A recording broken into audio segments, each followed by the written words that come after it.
Hello there, it's the 22nd of March 2020 and today I'm going to be doing a bit of apple tree grafting. So this is a great thing to get into if you wish to propagate varieties. Maybe a friend or a relative or something has got a particular variety of apple that you would like to add to your own collection, and all you need to do is to get a scion from that tree and you can propagate it yourself. So I'll show you how I'm going to go about doing this. So just a few words before I start.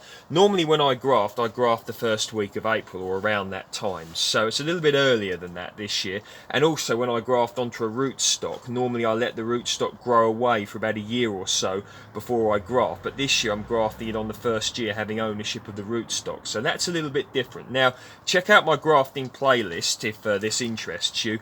I probably get about a 60 to 70% success rate with regards to grafting, and the graft style I use is a form of cleft graft. Okay, so we're going to get into that now, and I'll show you the approach I'm taking. So we'll get into focus. There we go. Now this is the rootstock here. So this is M27, okay, which is a very dwarfing rootstock for apples. So it's a great one to use if you've got a small garden or if you want to grow one in a pot maybe, and yeah, just great. Now should make a tree of about 5 or 6 feet tall, so that's quite good for a small garden. Now what you'll see here is a scion, and what this is a piece of wood from the tree in which I wish to propagate.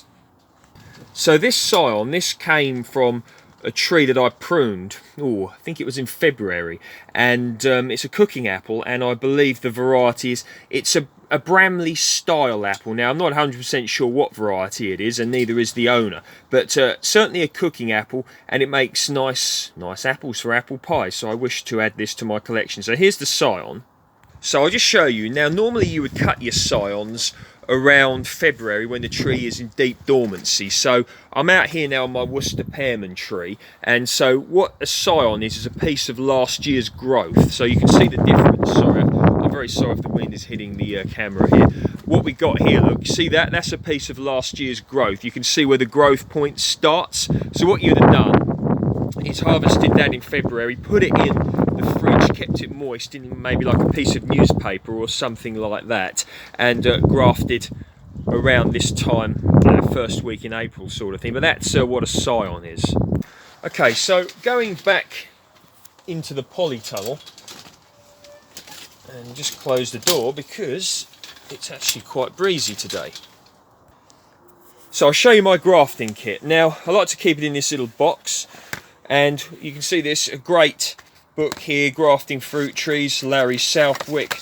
I recommend that book, have a read through that. It tells you about all sorts of different grafts you can get into. Look, cleft grafting, which is the one that I quite like to use, source of scion on budwood.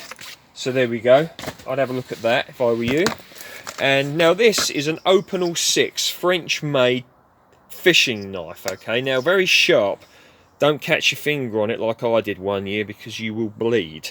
Okay, so there we go, that's the knife there, and I've got flower arranging tape, okay, grafting tape, flower arranging tape, same sort of thing, very, very good. Grafting wax in here, and I lent this kit to a friend one year, and he used grafting wax when he grafted, so I've obtained a tin there. So there we go, and a spoon for mixing the grafting wax. Now, with regards to your tools, oh yes, also a pair of secateurs are very handy to have for this. With regards to your tools, you're wise to disinfect them with an alcohol wipe before you graft, or if you're doing multiple grafts, in between grafts, okay? Now, so there's my rootstock, and the way that I like to do it, I like to have quite a beefy stock really to graft low to the ground, because ideally I'd like big trees, but I like to have the actual tree that I want starting quite close to the ground. So what I'm going to do is make my cut here. You don't want to go too low, because if you make errors, you will, you're going to slowly work down this. So don't leave yourself too little room. So what I've done here, look, is I've cut it off. Now, what I need to do is make a slice down the middle of this, like this, okay? Can't do it one-handed. I'm going to turn it off for the moment. So I've started my incision there using the secateurs. I'm just going to finish it off using the knife. Okay, so I've got my got my incision there. Okay, now what I want to do is splice my scion to that, and what you want to do is get as much green wood to green wood connection as you can, because as the goodness goes up through this rootstock into this, it gives it a much higher chance of taking, a much higher chance of success. Okay, so I'll show you what I've done. So you can see that, look, I've got quite a bit of nice green wood there, and what you need to do is just gently prise that and put it in there. Okay, so I'm just going to show you. So that's in there like that. You want to get as much in connection as you can. So push it right in without splitting it. And what you then need to do is push that in like that. And then the next step is to wrap the grafting tape around it, okay? Right, so that's the first one. You can see that's very tight. That's really pushed that in. And I've got the green wood held really hard up against the green wood of the rootstock. Here you go. So this is my finished article. Now there we go. It doesn't look particularly amazing, but it is what it is. It's a newly formed cleft graft. So when you're putting your grafting tape on, you want to make sure you've got it nice and sealed so that water doesn't get in there, because that could cause rot, etc. So make sure you've got that nice and sealed so water can't get in there. That is the idea of using the grafting wax, but I've never got into that. I mean, if you take a look at these, I didn't graft these myself, I purchased these from Victoriana, but these grapevines, variety rare, you can see they've used grafting wax on there. So there we go. So this is it. Now what we're going to do is go outside and have a look at some grafts I've done in previous years. Right, so we're outside here in the backyard orchard food forest permaculture project, and so this is one graft I made here. Now this is one I'm growing as a cordon. I'll just show you the tree here, look. You can see it's growing up the fence like so, and it's made some good size.